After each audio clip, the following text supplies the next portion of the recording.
atteindre Allah, le musulman doit patienter et doit se passer des critiques négatives provenant des gens, car quel que soit ce qu'il fera, les gens ne seront pas satisfaits de lui. Il doit uniquement se soucier de la satisfaction d'Allah. Nous voyons aujourd'hui énormément de personnes craignant d'être au fond de leur religion sous prétexte qu'elles seront traitées d'extrémistes, comme le cas de certaines filles qui refusent de porter le voile sous prétexte d'être mal vues ou d'être traitées d'une personne qui vit toujours dans le passé. Aussi des hommes qui, au départ, refusaient toute relation amoureuse hors mariage, mais ses mauvais amis le traitent d'un homme dépourvu de virilité. Sous l'influence de cette parole, ce dernier se donne à la fornication et d'autres actes ignobles.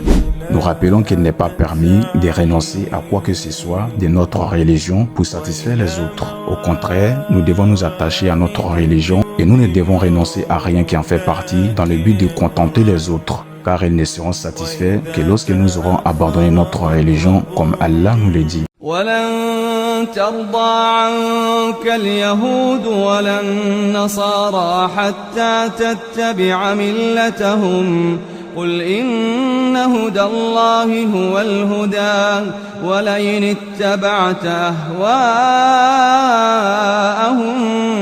بعد الذي جاءك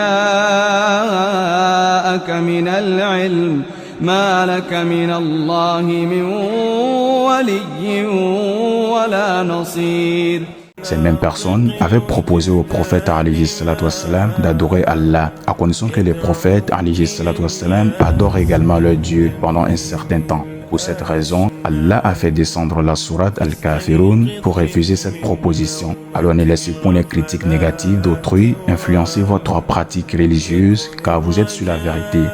D'après Aïcha, la femme du prophète, radiyallahu anha, le prophète sallallahu alayhi wa sallam a dit: celui qui satisfait Allah au dépend de la colère des gens, Allah lui suffit vis-à-vis des gens. Et celui qui met en colère Allah pour obtenir la satisfaction des gens, Allah le confie aux gens. Cela veut dire qu'Allah ne le protégera pas et laissera les gens être injustes avec lui. Alors faites de la satisfaction d'Allah votre préoccupation, car celui de qui Allah est satisfait a certes réussi et celui contre qui Allah est en colère a certes perdu.